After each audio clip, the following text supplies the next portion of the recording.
আজ ২৬শে মার্চ মহান স্বাধীনতা ও জাতীয় দিবস। জাতি পরম শ্রদ্ধা আর ভালোবাসায় স্মরণ করছে ১৯৭১ সালে স্বাধীনতার জন্য আত্মত্যাগকারী বীর সেনানীদের। দিনের শুরুতেই ভোরে সাভারের জাতীয় স্মৃতিসৌধে ৭১-এর বীর সেনানীদের প্রতি শ্রদ্ধা জানিয়েছেন রাষ্ট্রপতি মোহাম্মদ শাহাবুদ্দিন এবং প্রধানমন্ত্রী তারেক রহমান। তিন বাহিনীর সমন্বয়ে গঠিত একটি দল এ সময় শহীদদের প্রতি সশ্রদ্ধ সালাম জানায়। পরে প্রধানমন্ত্রী দলের পক্ষ থেকে বিএনপির কেন্দ্রীয় নেতাদের সাথে নিয়ে শহীদ বেদিতে পুষ্পস্তবক অর্পণ করেন। পরপর শ্রদ্ধা জানান জাতীয় সংসদের ডেপুটি স্পিকার, প্রধান বিচারপতি এবং প্রধান নির্বাচন কমিশনার। যুদ্ধাহত মুক্তিযোদ্ধা ও ঢাকায় নিযুক্ত বিদেশি দেশগুলোর রাষ্ট্রদূতগণও বীর শহীদদের প্রতি শ্রদ্ধার্ঘ্য অর্পণ করেন। শ্রদ্ধা নিবেদন করেন সংসদে বিরোধী দলীয় নেতা সহ অন্যান্য রাজনৈতিক দলের নেতারা। রাষ্ট্রপতি ও প্রধানমন্ত্রী স্মৃতিসৌধ ছেড়ে যাওয়ার পর সেখানে সাধারণ মানুষের ঢল নামে।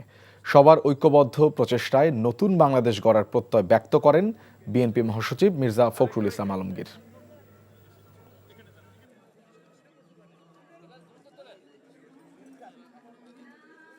নতুন একটি বাংলাদেশ গড়ার শপথ আমরা সবাই নিয়েছি।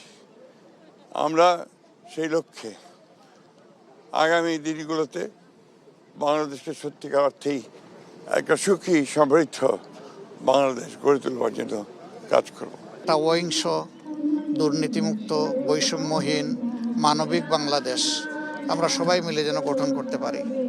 আপনাদের মাধ্যমে পুরা দেশবাসীকে আমরা স্বাধীনতা এবং জাতীয় দিবসের শুভেচ্ছা আবার জানাচ্ছি।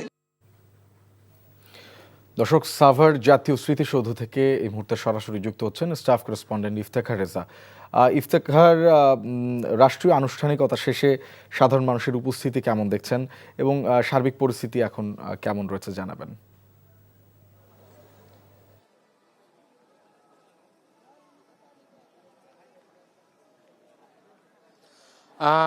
ভোরবেলাতেই প্রধানমন্ত্রী এবং রাষ্ট্রপতি শ্রদ্ধা নিবেদনের পর রাজনৈতিক দলের পক্ষ থেকে শ্রদ্ধা নিবেদন করা হয় এবং ঠিক কিছুক্ষণ আগেই এনসিপির পক্ষ থেকেও শ্রদ্ধা নিবেদন করা হয়েছে। এবং আমি আপনাকে জানিয়ে রাখতে চাই যে এর পরবর্তী যে বিষয়গুলো রয়েছে, যে জনসাধারণ যারা রয়েছে তারা শ্রদ্ধা নিবেদন করছেন, জনসাধারণ এবং বিভিন্ন প্রতিষ্ঠানের পক্ষ থেকে বা কোনো বিভিন্ন ব্যক্তিরা শ্রদ্ধা নিবেদন করছেন এবং তারা মূলত জানাচ্ছিলেন যে আজকের দিনে যে ৫৬তম স্বাধীনতা দিবসের দিন তারা অনেকটাই স্বস্তি বোধ করছেন এবং তারা আনন্দ চিত্তেই এবং গভীর শ্রদ্ধার সাথেই স্মরণ করছেন ৭১-এর বীর সেনানীদের প্রতি এবং যারা শহীদ হয়েছেন, যারা আত্মত্যাগ করেছেন তাদের প্রতি। এবং এখানকার যে আইন শৃঙ্খলা পরিস্থিতি সেটি সকাল থেকেই যথেষ্ট ভালো রয়েছে এবং এখানে অপ্রীতিকর কোনো ঘটনার আমরা এখন পর্যন্ত লক্ষ্য করিনি। সারিবদ্ধভাবে সুশৃঙ্খলভাবে বিভিন্ন ব্যক্তি এবং প্রতিষ্ঠানের যারা প্রতিনিধি রয়েছেন তারা আসছেন এবং শ্রদ্ধা নিবেদন করছেন এবং শ্রদ্ধা নিবেদন শেষে তারা চলে যাচ্ছেন। তো এই ছিল সর্বশেষ।